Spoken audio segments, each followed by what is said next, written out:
Welcome to We Don't Know Ball, NBA Trades edition, because it was supposed to be a free agency talk, but Shams his ass and can't do his job right. So we're sitting here literally waiting for shit, and There's also all we no free have is a agency fucking moves. yeah. No, bring back tampering, because tampering got this shit done. Woj would have had 15 fucking free agents by now. Woj would have already dropped 5 Woj bombs. I'm just saying, but again, guys, welcome to We Don't Know Ball. We're back with finally the original crew of Justin, Retro, and myself, talking about some of the trades that has happened and kind of the outlook of where these teams are, giving our reactions and debating who, what, when, where, and why. So before we get into it, Retro, how are we doing today, college boy? Great. Awesome. It's good to be back with the trio. Would have recorded yesterday, but yeah, I had orientation for my college stuff. And Justin is back from his war that he unfortunately suffered a grievous injury within. So it's good to be back with the boys. Even though today there's not really that much to talk about. Hopefully, like you said, next week, hopefully we actually get something. Like the trades have been cool, but I want to see some crazy free agency moves. And obviously, there's the LeBron sweepstakes that's going on, so we'll see what that too. Right, Justin, how are we with our grenade wounds? My chest hurts and I don't want to be here. Very fair. It's very fair. For those that don't know, I got hit in a tournament this weekend, and I have a welt on my stomach that looks like I got shot by a rubber bullet. So yeah, it's fucking bad. It's not comfy. The whole left side of my torso hurts. So, ouch. So, without further ado, we left off basically at the end of the draft and talking about that with our NBA insider Cody. Talking about what happened there, but immediately, basically, damn near the day after, the Minnesota Timberwolves decided to finally listen and get themselves a point guard, but at what cost? The Minnesota Timberwolves trade Naz Reid, a unprotected first-round pick, 3 first-round pick swaps from 28, 29, and 30, and 3 second-round picks from 29, 32, and 33 to get LaMelo Ball and Josh Green. So initially, my reaction is that obviously, most notoriously, Justin and myself have shit on the Minnesota Timberwolves the whole year because they had not had a point guard. That was a big reason why they lost. So they basically sell their souls to get a LaMelo Ball, and then at least a good spacer in Josh Green, a little bit expensive, but regardless, how do we feel about Minnesota and Charlotte and which of their directions they're going to be? Because it's very interesting that Charlotte got rid of LaMelo Ball. How do we feel about this? Justin, you can go first because I have. The trade is interesting, but my problem is you traded for a point guard, you didn't get a point guard. This team's starting 5 now is going to look like Ayo Dosunmu, LaMelo Ball, Anthony Edwards at 6'4", playing your 3, Jaden McDaniels, and if he's still on the team by the time this is all said and done, Rudy Gobert. Minnesota, we harped about you getting a point guard. LaMelo isn't going to play point for this team. He's not. They just paid Ayo unbelievable money. They're not going to have him as a backup. He's going to play point. They are going to be a small ball threat. They are going to kill teams from the outside. I think LaMelo is in a great situation for him, but I think Minnesota just put themselves through hell to get him. And the only person out of both sides of this trade that wins this trade is LaMelo Ball. Because LaMelo Ball isn't going to get swarmed now the whole time. Because, Ant said it the best when they talked about it. If they ain't guarding me, they ain't guarding him. Somebody's open. So, I don't know. I'm intrigued to see how this team plays. You just made your team a bigger defensive liability than they already are, which is crazy. Good luck. I honestly, like Justin said kind of what I'm feeling, which is that like the thing is when people said that Minnesota needed a point guard, what they meant by that was a true point guard, and what that means is somebody who's an elite playmaker. That's what people meant when they said they needed a point guard. They meant somebody who was an elite playmaker and somebody who could elevate their teammates. Now, LaMelo Ball is a very gifted scorer, but in terms of elite playmaking, I don't know. Like, it's not like he's like a garbage playmaker, but he's definitely not elite by any means. And it feels like you're kind of paying a very heavy price for a guy that you don't really know can elevate his teammates. So it's like, okay, you gave up Naz Reid, and Naz Reid is a really good piece. And that's one thing too that now Charlotte has. Like, I think Naz Reid is a very solid piece. And then you're giving up first round picks. You're giving up 3 pick swaps and an unprotected pick. That's a lot. And it's like you're kind of just like sending the house on a guy that, like I said, like, is he and Ant probably together going to give you 40 or 50 a game? Sure. But I'm just worried that the playmaking will be still so below average that the Timberwolves won't really be able to capitalize. So it kind of feels like to me, I don't know, like I think the Hornets won because I think that Naz Reid and like some picks is probably better than what the Timberwolves are gaining and what they need. But at the same time, it does kind of feel like a lose-lose because it's like, well, LaMelo was also like the face of your city. And your city is Charlotte, so it's not really saying much, but he was the face of your city. And now I guess Khan is now the face of your city, which is fine. But, to lose a guy like that, I just feel like really neither team won. Well, hey, did you guys see? LeVar's the one that has the answer. He said, hey, you can get Zoe and you can get Jello for real cheap now. The thing that pisses me off the most about this is LaMelo Ball just fetched more than Luka Doncic did in the trade. Yeah, well, yeah, I mean, that's what happens when the NBA needs a trade to happen, so they rig it. Hey, So, to me, I could not disagree more. The only thing I disagree with is that LaMelo is going to absolutely enhance this offense to otherworldly levels. The thing that I agree with is that why I kind of set it up in the way, at what cost? Because now through the next 6 years, you have 1 first round pick, you have 1 second round pick, and now with the re-signing of Bones Highland that happened today, you have $24 million to work with to enhance this bench unit. And you don't have it's basically like the Giannis trade of what we were talking about a little bit before, Retro, is that, okay, you sell your soul to get the thing that you need, but now you have a limited amount of cap space to go and work with what you have. And essentially, why I like this as a basketball fit for LaMelo, I do think that he's an elite playmaker. I do think he enhances a lot of the scoring aspects because we just came off of a season where the Charlotte Hornets were actually the number 1 offense in the second half of the year by a large margin. And that was because primarily of LaMelo Ball and getting Con Kniffel open, getting Brandon Miller open, getting Miles Bridges as a play finisher and Diabate and all this kind of stuff, where that offense is very, very dynamic. Now, if you want to talk about defensively, did you watch the same Charlotte Hornets I did?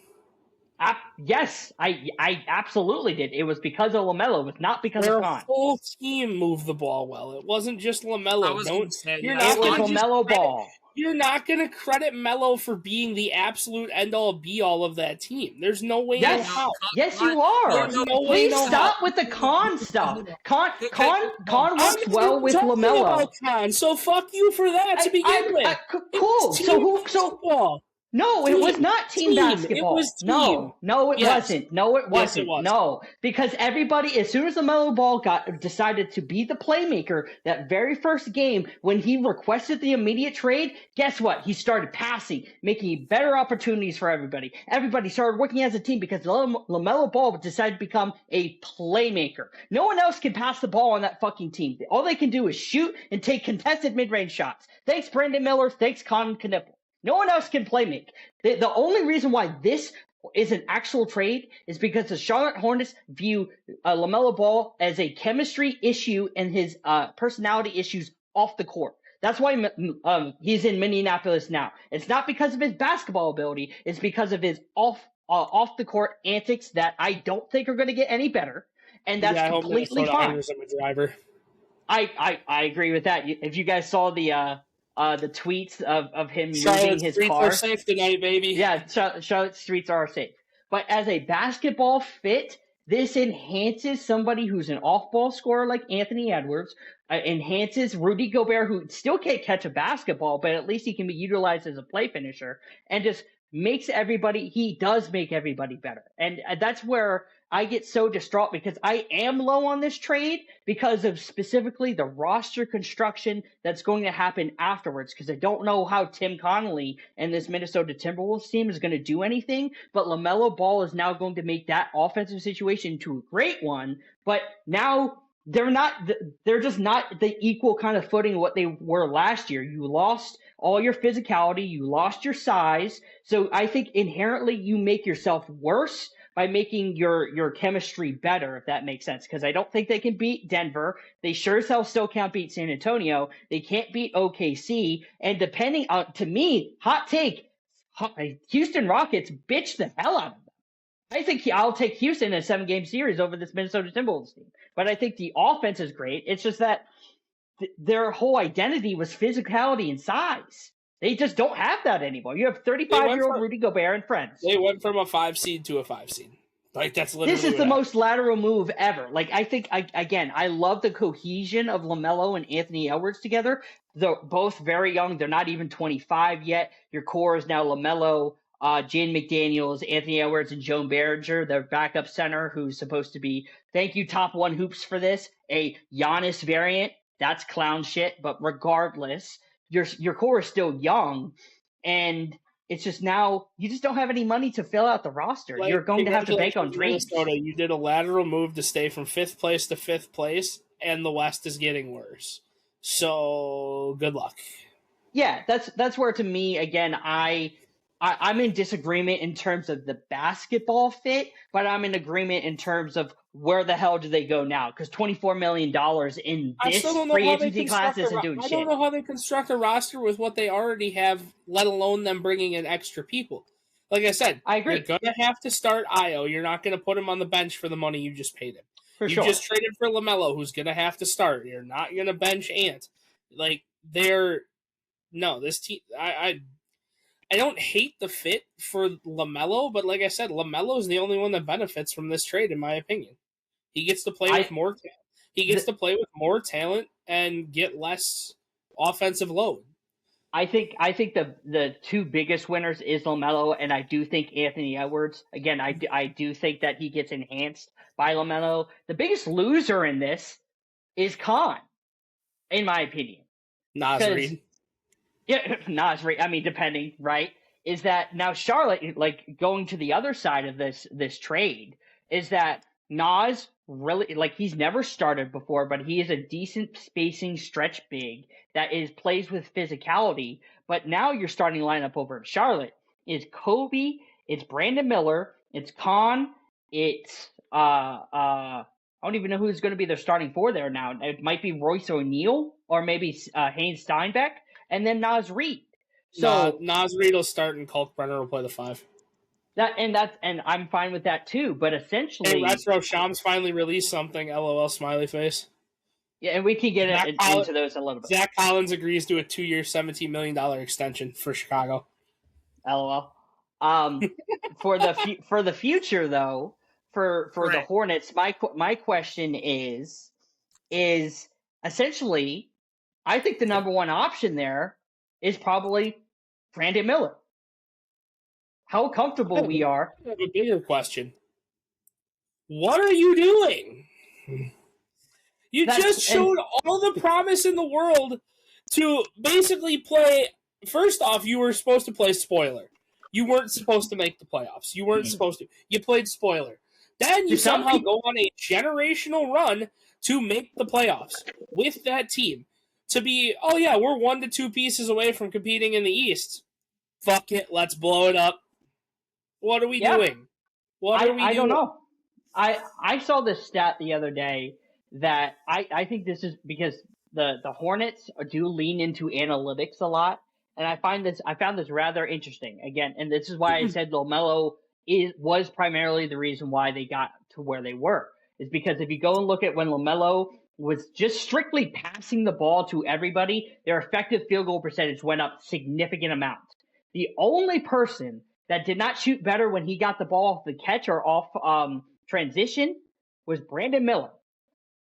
The guy that enhanced Brandon Miller specifically was Kobe White. And I found that really interesting. And so if they're going to heavily lean into the analytics side, that's, to me, Kobe White got there halfway through the year. So it's like, why are you leaning into a sample size of 500 less minutes and say, yeah, that's a good enough sample size? That is very questionable to me. I don't like that at all. I think that's the reason why a part of the reason why they moved him. But to me, listen, Charlotte, I don't know. As a franchise, I just don't understand how you trade your best player and your most valuable player in a span of a week.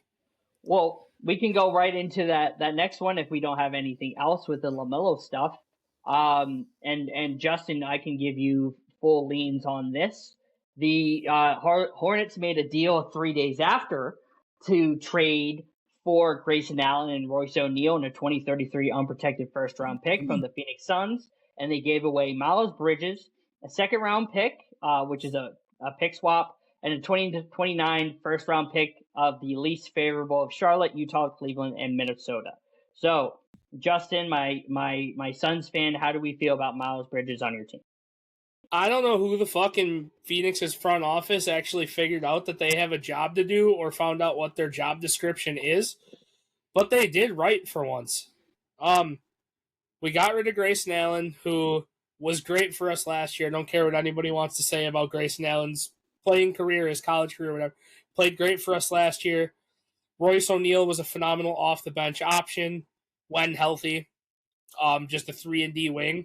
But we basically traded Grayson Allen and the picks to get a better pick, and because we basically made a swap. Like, we got a better version of Royce O'Neal who can plug into our starting five and make our starting five actually viable. Again, please do not be done.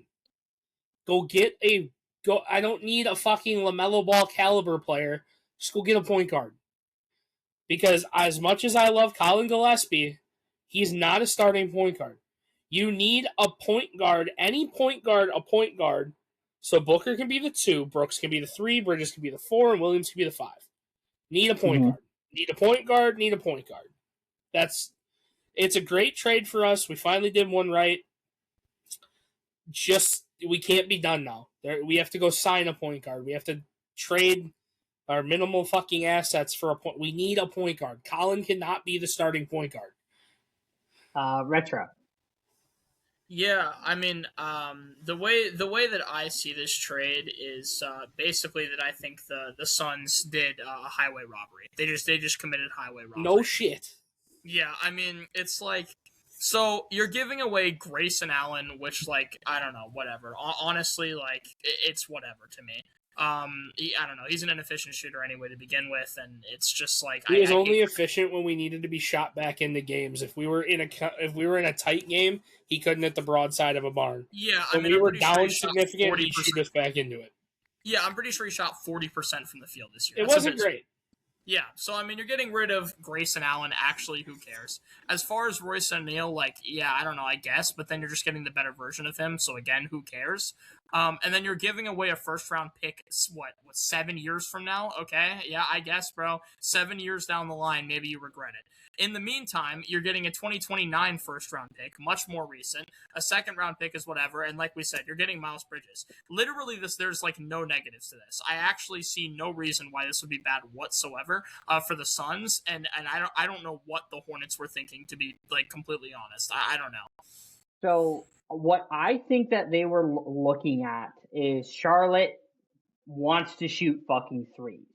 Grayson Allen is a really good three-point shooter, and just like Justin explained, Royce O'Neal, really good 3-and-D wing, and from the corner, he shot damn near like almost 50% from the corner. He was like insane this year. Where I would talk with Justin about it a lot during these episodes is the Phoenix Suns want to lean into this identity of being this kind of like grit, grindy defensive kind of team. And what we also said about Miles Bridges, the heart and soul of the Charlotte Hornets, is that he had that kind of nastiness, that kind of defensive edge, to where now you're pairing him with Dylan the Villain and Mark Williams, who I think when he's healthy is a really good defensive center. And you also have Malawach, who hopefully he gets some tick.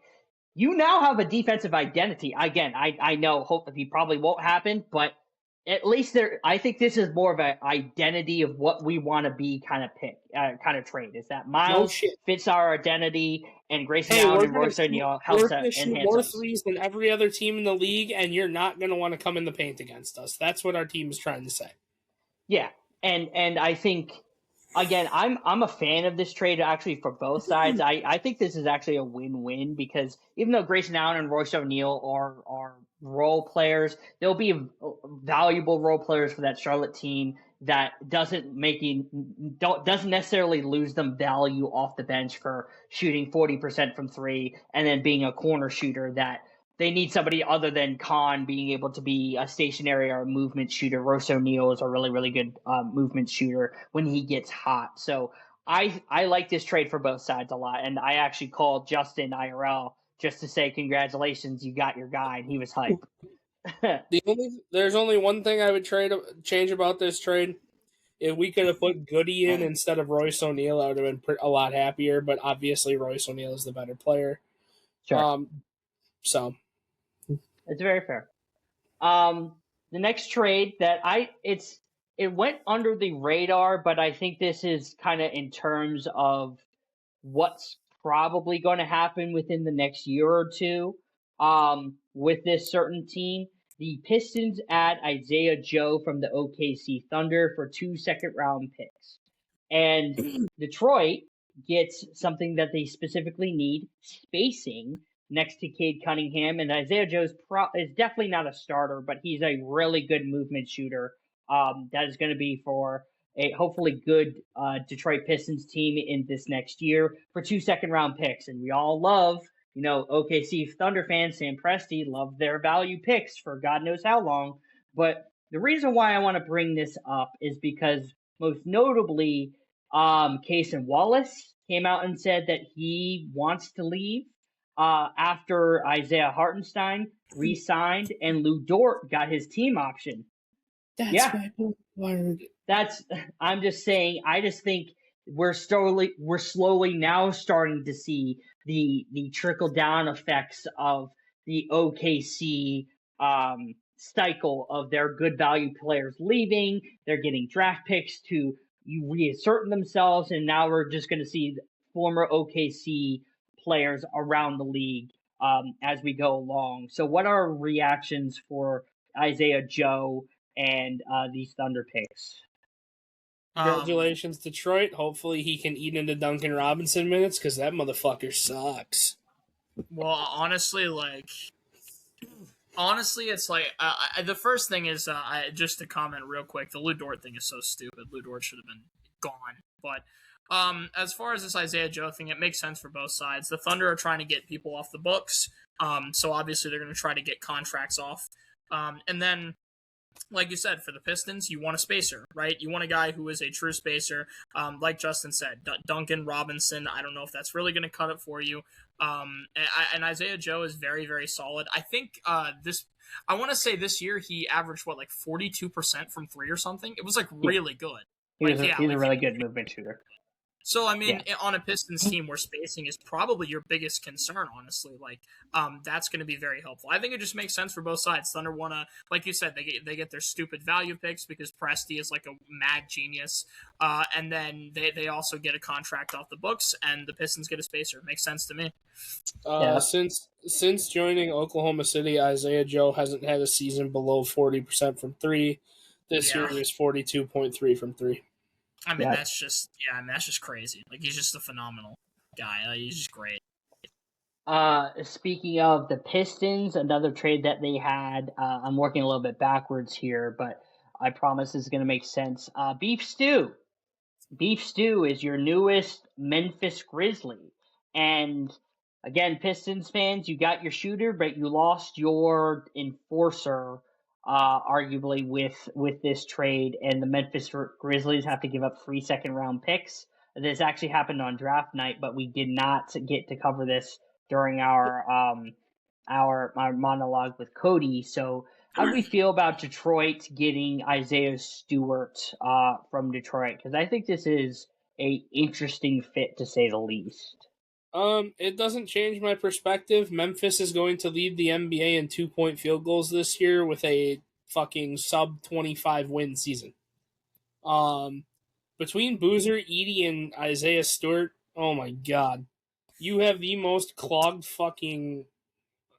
I don't even know what to say. Like, it's so gross. Like, I don't even know if they know what identity they're going for, because again, still haven't made a move. Your leading offensive player right now is still Ty Jerome. What are we doing? I don't get it. There's no, some of these teams just make trades for the sake of making trades, and I'm just confused. Like, all 7 Memphis fans in the world that actually support this team got to be confused just like we are. They must think that Boozer's going to come in and be like a 20-15 guy, like off the rip. And I don't think that's going to happen. I mean, like I said, they are going to struggle to shoot the 3 ball, and they are going to lead the league in 2-point field goals this year. Okay. I'm confused. I literally just what he said. Honestly, that's the shit that sucks. Is like we just all think so like-minded. The first one talks, and it's like cool. Like, this trade sucks. Like, Detroit, you win the trade, but what did you really win on this? Like, you got Isaiah Stewart off your contract, so you won't have to pay him money. Great. Isaiah Stewart was technically your best center after the Jalen Duren fucking collapsed at the end of the year. Like, I don't know what. Like, I don't know what some of these teams that are supposed to be contenders are doing. Like, you were a threat, and then you make a move, and now you're not a threat. I'm lost. You brought in a shooter to lose rebounding when rebounding is a big part of your game. When your best rebounders on your team, especially for Detroit right now, are guards, that's a problem. Yeah, I mean, the only thing I'd reiterate is just like the point about like you're just not going to shoot threes. I guess they're not shooting. Like Cam Boozer is not a like everybody's been overhyping his ability to shoot. He's really not that good of a shooter. He's only knocking him down if he's wide open, firstly. And secondly, like, you look at this paint, it's going to be so clogged. Like, Cameron Boozer is literally only known for bully ball, so the only thing he's going to do is just back people down. That's it. Zach Edey is Zach Edey, so he's not even going to leave, and he's going to be nowhere near the outside of anywhere. Zach Edey's going to be right in the paint the entire time. And then it's Isaiah Stewart's not really a shooter either. So it's like, I don't know, bro. You're going to have zero spacing. You don't really know what you want to do with your bigs. You have no idea what you're doing. And meanwhile, the Pistons, great. You have 3 second-round picks. That's probably not to mention 2 out of 3 of those bigs can't fucking play defense on the perimeter. Yeah, and there's that. And then in return, the Pistons get 3 second-round picks, which is for the Pistons roughly equivalent to a bag of Doritos and a hot dog from 7-Eleven. So I don't know. At least be Costco, because that'd be worth more. Yeah, I mean, that's what I'm saying. It's worth less than a Costco hot dog. I'd say a 7-Eleven hot dog's about the value we're at right now. And it's just like, I just don't get it. I don't know. It's just like I said, 2 teams that made trades just for the simple fact of having their name in the media. I'm literally confused. I swear. Like, the Isaiah Joe one, great, makes sense. You needed spacing. That was your biggest killer toward the end of the year and in the playoffs. You need the spacing. But I don't know. I can gladly move on. I don't care. This is such a dumbass fucking trade. Well, let's continue on dumbass trades from the same franchise in Memphis Grizzlies, and they are switching their franchise guy from Ja Morant to Cam Boozer. So Ja Morant, welcome to Portland, where your pew-pews are not allowed anymore. So Portland gets Ja Morant as they give him Jeremy Grant and Chris Murray. Wow. As if it couldn't get more backcourt heavy, right? As it couldn't be any more sell low. Like, you gave up Jeremy Grant and Chris Murray for Ja Morant. I'm gonna say this right now. This could be my hot take. Portland won this trade. Portland won this trade. Why is that a hot take? The Trailblazers didn't have to do anything. Jeremy Grant, I guess. I don't know. It's whatever. Like, and they get Ja. Like, I don't, bro. Like, no, because the reason why they won this trade, and everybody and their mama is fucking low on John Morant, and I'm in agreement. I'm super low on him. Is that yes? The quantity value of what you got for him is literally just 2 players and no picks, which again that can be cost as a loss. But for long term, Dame is at 35, post Achilles. You have Scoot Henderson, you have Ja, you have Shaedon Sharpe. Even though Ja is losing his athletic ability, Scoot showed some promise later in the year in some of those first round games against us in San Antonio. And Shaedon Sharpe is still an athletic freak. The only things they need to do now is fix that offense and be able to understand that Mike Azori is a good offensive coach. So if he can maximize Ja and get him back to somewhat, maybe even half of what he was, I think Portland is another year of a good, because now it's Ja, it's Dame, it's Denny, it's Tamari Kamara and Donovan Clingan with Robert Williams coming off the bench. And hey, guess what? A dark horse to get a better guard who's also on a sell low is that guy from Boston, because he's still in talks to going to Portland Trailblazers after this. So I think this is a big brain stuff. I like it. I would also make the argument that like you could literally like with like the guard heavy thing, if you wanted to, you could put Ja at your 1, Scoot at your 2, and Shaedon could play a 3. Shaedon has the ability. He's big enough. He's athletic enough. I think he has the ability to play a decent wing. Guys, there's 12 fucking guards on this team. Yeah, but it's like they have 18 guys on the roster, and there are 12 guards on this team. Yeah, but Damian Lillard's 50, so he's gonna leave, and then you just have those 3. So they're gonna deal with Dame this year, right? Okay. There's names that didn't get brought up. Where's Drew Holiday this year? He's gone. Bye-bye. He's 35 too. Trading. Right. Bye. Right. So I just want to read this because this shit is actually kind of comical to me. All these young guys that they make plays for to get them all on one team and then do things correctly. Come on. Mm-hmm. So they have City Sissoko. Not going to get minutes. Whatever. Scoot, probably going to get buried by this Ja Morant trade. Sorry. No. Drew. Gone. Jason Kent. G. Lear. Vit Krejci. Probably has a 3. Damian Lillard. Yep. Caleb Love. Yep. Ja Morant. Shaedon Sharpe. Matisse Thybulle. Blake Wesley, and Chris Youngblood. Holy guard hell. This is worse than what Chicago was before the trade deadline. You're right, they have a Denny. It was promised 3,000 years ago that Denny would be stuck in guard hell. That's true. See, now it just took you a whole year and then start of the offseason. No, 3,000 years it was promised that you're going to be put in hell. It doesn't reward you good things. The secret is that Denny gets to play the 4. They play a small ball lineup. Why are we saying this is a good thing? It's Ja. The new duo for this is Jerusalem. I'm telling you, we're moved. We're moved. No, listen. I'll say this. I will say this. What you could do is legitimately play a small ball lineup where Clingan anchors and plays the 5, and then you have Ja, you have Shaedon, you have Scoot, and you have Denny. You could. Yeah. There's flexibility here. There's flexibility. The only thing that Portland needs is legitimate spacers. But this is a nice, cool squad. I understand the guard depth. Like, I think ultimately after this year, I think that's a good problem to have because guards are at a premium. Senor Phoenix Suns, I need a point guard. So if you have ultimately 7 guards in your lineup, I don't want any of those. I never said you did, and I never said you did. I'm just saying, like, I think that's a good problem, and you can move off of 2 of them in a package. I will say Holiday, by far the funniest shit that I've ever seen on a trade ever.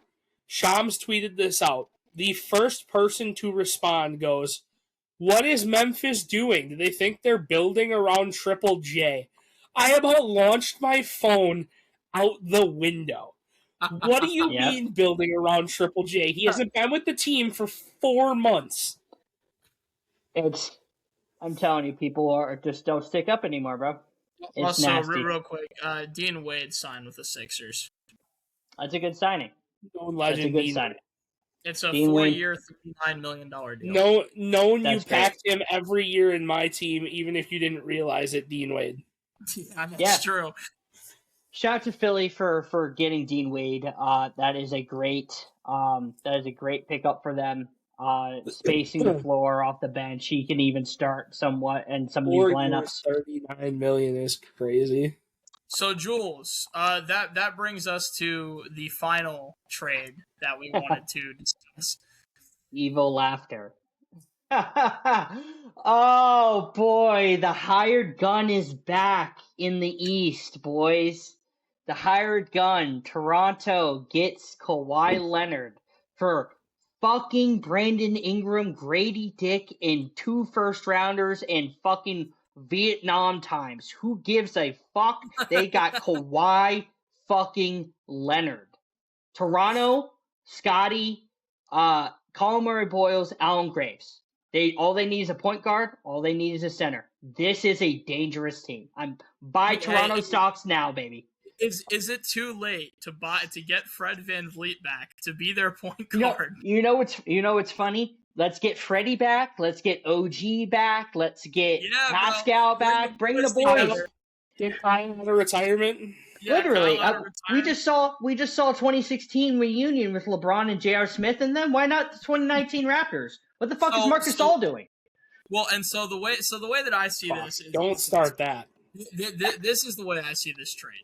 So the Raptors get Kawhi. Kawhi is coming off of probably the best offensive season of his career. He can still play great defense, but obviously that goes down a little bit on the Clippers because he has to shoulder the whole offensive load. So now he's going to have help, right? Scotty's a capable scorer, and you have other guys on the team who can score. So in return, the Raptors have to give up Grady Dick, who cares, net negative on that team. Honestly, not very good. Was supposed to be way better than he was coming out of college. Never really found his game. And then Brandon Ingram, who's just wholly inefficient, and who cares, bro? You're replacing him with Kawhi. So actually, what does it even matter? And then Jules brought this up. You're giving up first-round picks in 31 and 33. Again, one is 7 years down the line. The other one is probably still going to be a little bit affected by the fallout of this draft, just because this draft is so good that the next few drafts after it are going to be less good just by default. And you give up some second-round picks. Ultimately, like, the Clippers get some picks that don't matter, Grady Dick and Brandon Ingram, I guess, bro. And then the Raptors get, like, Kawhi coming off of his best offensive season. This is clearly a Raptors win. And not just that, but obviously the fact that Kawhi is going to be ecstatic to be back in Toronto. Most people wanted him to stay in Toronto. That is his home. He is the king of the North. And I feel like it's nice that he's now back there, so I don't have to watch him in a Clippers jersey, and I can watch him play where he's supposed to. And I think this also instantly makes the Raptors a contender in the East. But it's going to be hard. Obviously, you're going to have a new and now healthy Celtics team. Halliburton's coming back. He's going to be a problem. And you've obviously got the Knicks, but the Raptors could make a conference finals, I think. And I think they clearly won this trade. We ride with Toronto, baby. The Perps, Kevin Durant, give me Drake. I will become a Drake fan. I swear to God. That's the worst part about this whole fucking thing. They become contenders. Toronto, whoever's in your front office, I beg of you.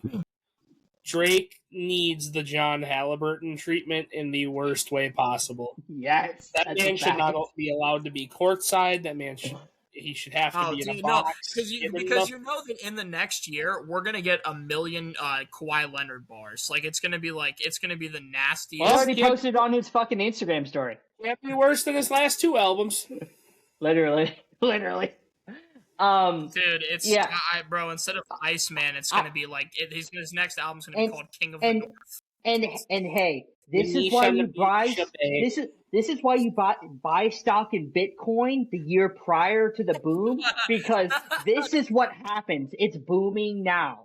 Kawhi here, I'm telling you, we're pushing. I'm buying a Kawhi, Scotty Barnes, RJ. I don't care what jerseys I'm going to buy. I'm be wearing that shit because Toronto, you're moving me. You're moving me. Getting the I Kawhi? just can't believe that Toronto was able to finesse that hard for the 5th best player in the NBA.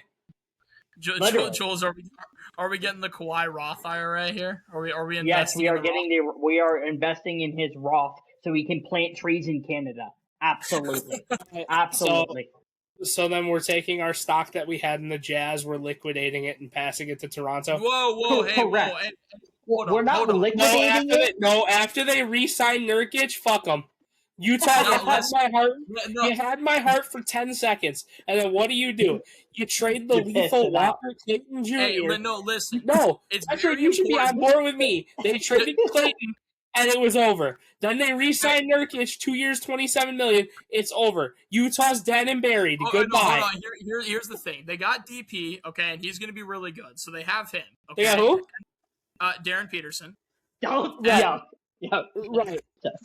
And then more than that, right? And this is another thing too. There's this thing in investments called diversification. Okay, so what we're gonna do, we're gonna take some of the funds that we put in Utah, and we're gonna put those funds in the Toronto Roth IRA. Okay, because we know that those funds are gonna make us.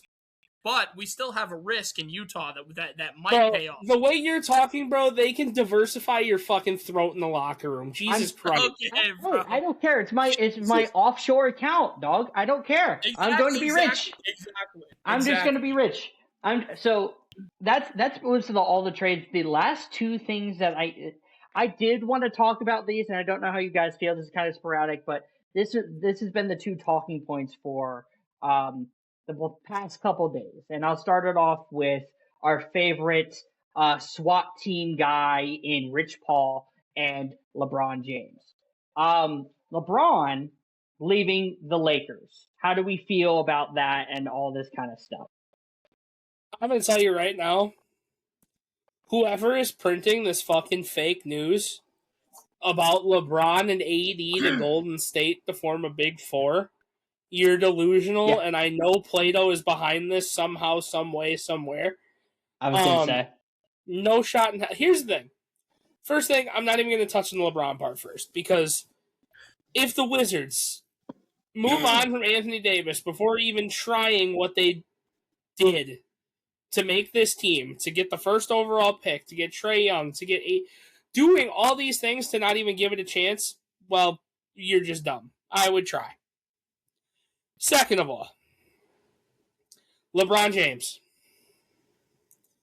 I don't care if you're 40, 50, 80.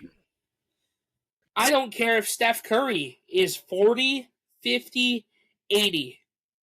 If you go team up with Steph Curry, your move is more bitch made than KD leaving OKC to go to Golden State. You going to team up with the greatest shooter of all time when you're arguably the best player all time? Still not, but whatever. No, there's got to be way more. You got to get slandered as much as anybody else, because that's insane. I don't care where you go. If you go team up with a top 5 guy in the NBA right now, or a generational talent like Steph Curry, somebody's got to hold you accountable, because this is insanity. I think Jules' phone just died. How does he do this every week coming to a podcast? Dude, I don't get it. And it's like, I was just about to read too. It's okay. I don't get it. I understand this whole LeBron thing, and like he wants to make this like he did when he went to Miami. Like he wants to make this big thing. And I'm about to touch on that too. If he goes to Miami with Giannis, bro, I'm gonna lose my mind. Yeah, so Jules, now that you're back, I'm gonna do this. My bad. So here's the problem. LeBron James is maybe the most egotistical athlete in the history of basketball. And we see it over and over again, but this is just yet another example. At the age of 41? He is now 41 years old. LeBron James decides, hey, you know what? I want media attention again, so I'm gonna do The Decision Part 2. And you know what's crazy is it's like, it would be one thing if he was like, oh, well, you know, Wizards, Warriors, these, you know, I've got like one other team I'm throwing in the mix. I'm kind of considering. No. LeBron wants the media spotlight all to himself. So Rich Paul goes out on behalf of LeBron and says, hey guys, just so everyone knows, LeBron is open to every single team in the league. So every single team, you guys, tell us what you're going to do for LeBron. What are you going to do? What are you going to do for 41-year-old LeBron James to join your team for probably a year before he retires? What are you going to do? Not show up. It is the most egotistical thing I have ever seen. It somehow even tops the decision, which was even worse because the decision thing, betraying his hometown, leaving, whatever be the case, that was one thing. This is even worse because he's doing it not when he was like in his prime, like he was when he goes to Miami. We're talking about a LeBron that is 41 years old. This is so bad. This is a horrible look. And it is so stupid to see. I don't want LeBron on my team. I know that for a fact. I don't know why you would want a guy who was literally there to do his like retirement thing and then dip. I don't know why you would want LeBron. I really don't. You're inviting a circus into your locker room, honestly. Literally, you're inviting a media circus. I get that there's certain teams and certain situations that LeBron could actually go and help right now. But you're inviting a circus media frenzy into your fucking situation. If you're trying to build a culture, you don't want a LeBron James at 41 years. Exactly, yeah. Well, that's the other thing. He's got to go to an established team, a contender team. What does that mean for the rest of the league? That means a LeBron James is going to go to a San Antonio, a Denver, a OKC, a Boston, he's not going to go and fucking, oh, well, that team looks really cool. I'm going to go there. He's not going to end up in a fucking Washington. He's not going to end up in a fucking Portland. He's going to go to where he can ride somebody's coattails to another championship and be a piece of that team. He's not going somewhere to where it's beneficial to the franchise. He's going somewhere where it's beneficial to LeBron James. And that's the other thing, too. That's the only thing I do disagree with you on. I think he might go to the Wizards because since LeBron wants to copy Michael Jordan and literally everything else, the Space Jam movie, the shoe brand, whatever be the case, crowning himself the GOAT, whatever be the case, then it would make sense for him to also go to the Wizards because why not? He'd have to finish sixth in MVP voting.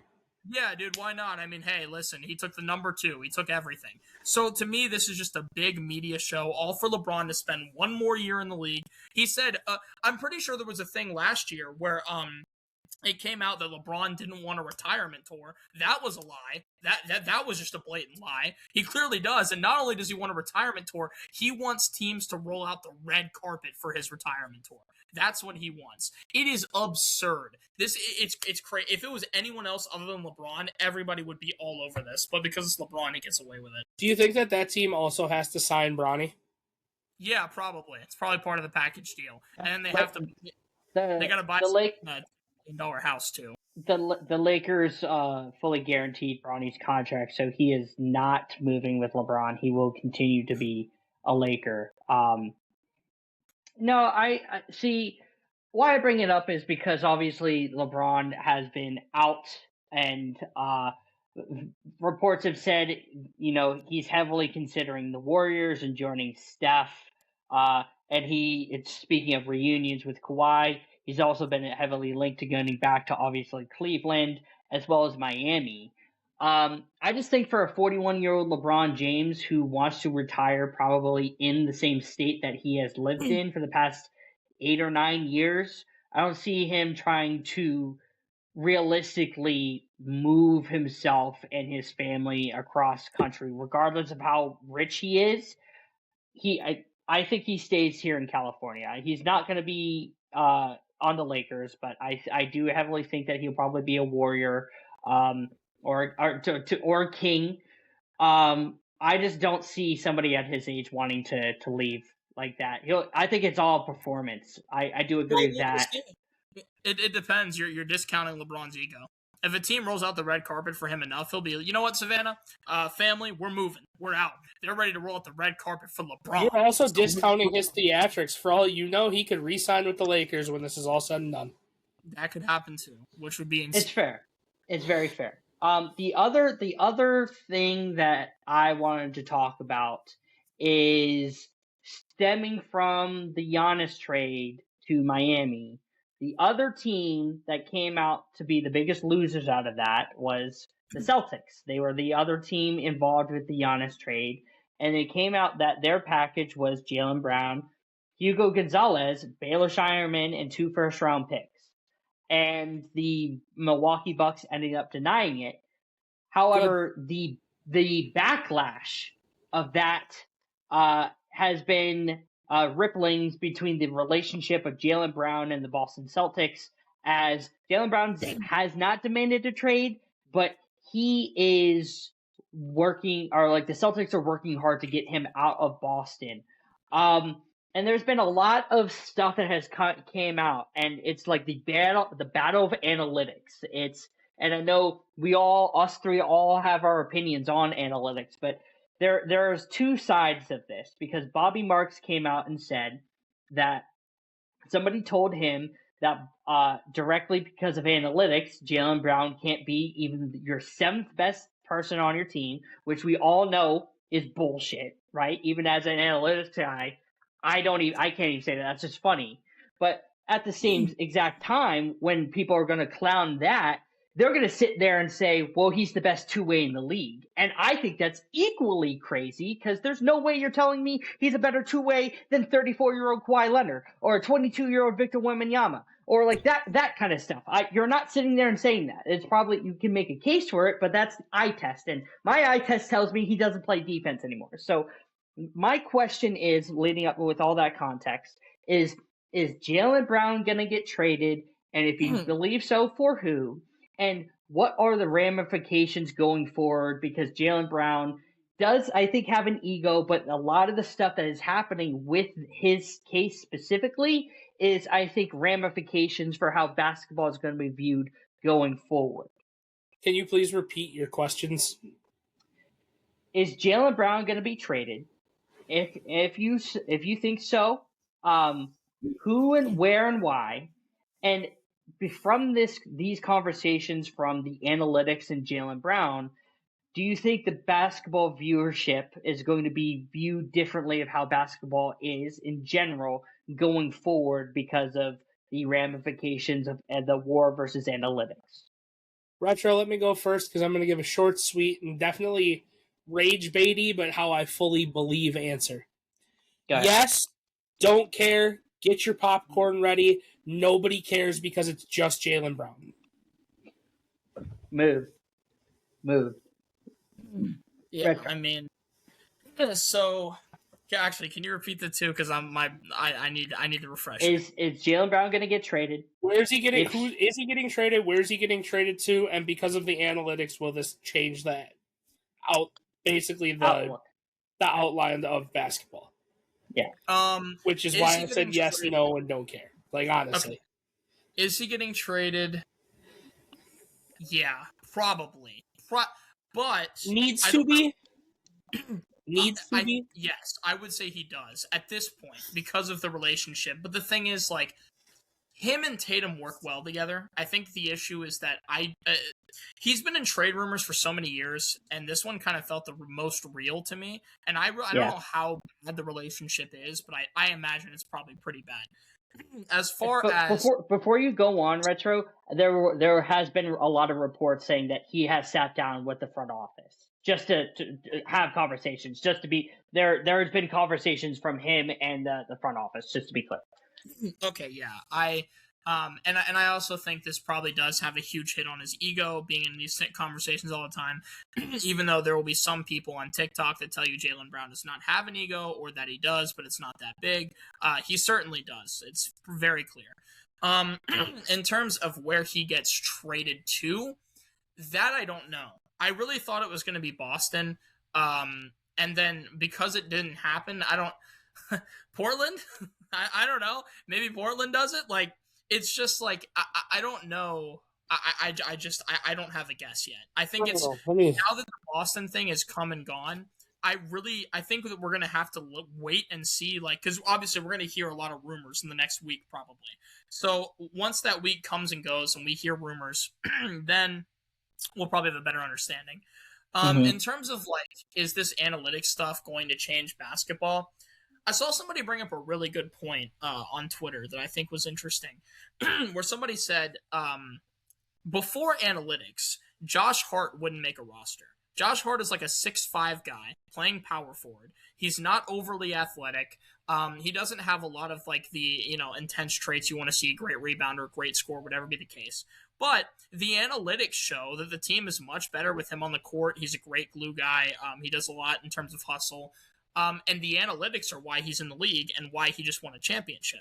So will analytics change the league? I think the answer is they already have. Like these GMs are looking through the eyes of analysis. Like they hire analysts. Like they're looking through people that are graduating from these big universities, specifically in the sports analysis section, so they can hire these people to make these decisions and understandings. That being said, do I think that any GM is taking seriously the claim that Jaylen Brown couldn't be your seventh man? No. No GM is taking that seriously. No one's even considering that. It's stupid. It's dumb. Jaylen Brown is a top 15, the level player in the league at his best. Yep. It's just no one's taking that seriously. However, would GM see the analytics for Jaylen Brown and kind of second guess? Maybe we need more of a package, or maybe we want to pay less for Jaylen Brown because of this type of thing. Maybe. So I guess to kind of wrap the analytics question, yes, it's already changed the league. It's going to continue to, and that's why guys like Josh Hart exists. But I don't think it's going to have as big an impact as people think, because I don't think it's going to make people reject what they're seeing with their eyes. When these GMs go and watch games, their eyes are telling them things, and it's going to be hard to convince a GM off of their eye test. They have analysts there to try to confirm their eye test, confirmation bias, but I don't think these GMs have them there to tell them things they just don't believe. So I think it's going to be a little less than people think. All right. Well, odds Jaylen Brown plays for either Charlotte or Memphis? I think the two teams that should be the favorites are Portland and Charlotte. Charlotte just freed up 60 M's. I would say Charlotte, more than that, they fucking offloaded their top 3 guys on their payroll. The only guy they added was Naz Reid for $25 million, but they off their top 3 payroll guys. Yeah, I mean, it's unfortunate that Brown's on a 5-year, $383 or $303 million contract. I think 303. So, yeah, I don't know. I mean, I guess. You get rid of 167 playmaking guard for another. I don't know. He should have been traded before any of this shit happened, so the league could shake out. My thing with it, because there was also other rumors and people trying to quote Brad Stevens. Before the season, I had the Boston Celtics missing the playoffs because primarily this draft was loaded with talent, and specifically guard talent. And that's what I was getting at. I think Brad Stevens wanted to tank, and Jaylen Brown proved him wrong to show his self-worth, and I think Brad Stevens is pissed. That's just a theory. That's no one's confirming or denying it, but I think there's some aspirations where Brad is pissed because he wasn't able to get a top draft pick to now put them in a predicament where they're asking for Jamal Murray and Cam Johnson or Shaedon Sharpe and whatever Portland has or the Charlotte Hornets have, that kind of stuff. I'm just saying, I'm not super high on Jaylen Brown because I am one of the analytics guys, but I will never say that he would be the 7th best player on your team. That's completely absurd. I just feel like there has to be a good balance of something. That's just he could be the best player on half of teams in the NBA. If not, he can be a great second option to somebody. The fact that you would say he can't be a 7th option, that he'd be a 7th option, not only are you delusional, but you're stupid too. So I legitimately would love to know what analytics that are saying that. Hey, Retro, you want to know what it is? No. Is it It's Rap'em. It's Rap'em. No. It's Rap'em. No. Jules, what's your Rap'em? I have no idea, but it's sure as hell higher than Jaylen Brown. So I was going to say, is it higher than Jaylen Brown's? But that again, I just wanted to get your guys' thoughts on that kind of stuff because that's been rolling across the NBA for the past week or two, Yep. and Two it's absolute interesting. bad conversations. Holy shit! So then, Yeah. Justin, do you have facts No. on your phone? Do I you have a facts fact of the day. Okay, so you do No, have facts. 0 games. No, That's okay. You have facts on your phone. no, Take just a fact. Facts don't give a fuck about your feelings, so. Yeah, time of recording June 30th. Since we want to talk about all these confrontational things that wanted to happen in the NBA, kicking it back to 1994, the pretrial hearings opened in LA against O.J. Simpson. Okay. If anyone else also cares, because it's really not that big of a deal, but also on the same day in history, U.S. figure skating bans Tanya Harding for life after finding out that she helped cover up the attack of Nancy Kerrigan. F in the chat. Moved. Justin, That's great 30 for 30. Justin, did OJ do it? Did OJ do it? Yeah. Like my favorite Wild and Out game, I'll plead the fifth. What did the courts say, Justin? Glove didn't fit. Glove didn't fit. You must have quit. Yep. Yeah. I just wanted to let everybody, not trying to spoil the case for anybody that's not caught up on this. Yeah, all 31 years, 32 years later. Yeah, I understand it's only been 3 decades, but just in case you're not caught up, the glove did not fit, so they could not quit. Yeah, they could not convict Ornthal James Simpson. That was We Don't Know Ball guys talking about the trades and what happened. Hopefully next week we get actual free agency because we literally got 2 live. Shams is out of a job and Woj is back on Twitter because fuck Shams, you suck. You literally are a Clutch Sports fucking. Ooh, I'm gonna go crazy. He is literally a Clutch Sports fucking. We love monkey Clutch in a Sports. suit at this point. I'm so over it. We love Clutch Sports. No, we hate him. You especially just said you hated him because of this LeBron fucking. How can I help you? Fucking fuck you. No, just admit it. We fucking hate Clutch Sports. Everything you guys do is cringy as fuck and does no help for any athletes or any fans anywhere. Fuck you and fuck you. Pull up outside the house. Take me away. I don't give a shit. God. Justin's opinion does not necessarily reflect the opinion of anybody else on this podcast. Anyway, Bullshit. I'm just the only one ballsy enough to say fuck Rich Paul and his entire fucking crooked ass scheme. All right, Jules, close us out. Bank on that. We'll see you next week, guys, for the full off, or hopefully all the free agency signings. And please sub to our YouTube. Please follow us on TikTok. We just got over 300 followers. Again, slow but steady, but wins the race. So, yeah, guys, we'll talk to you guys next week. Peace. Let's go. Sports is based on Epstein Island.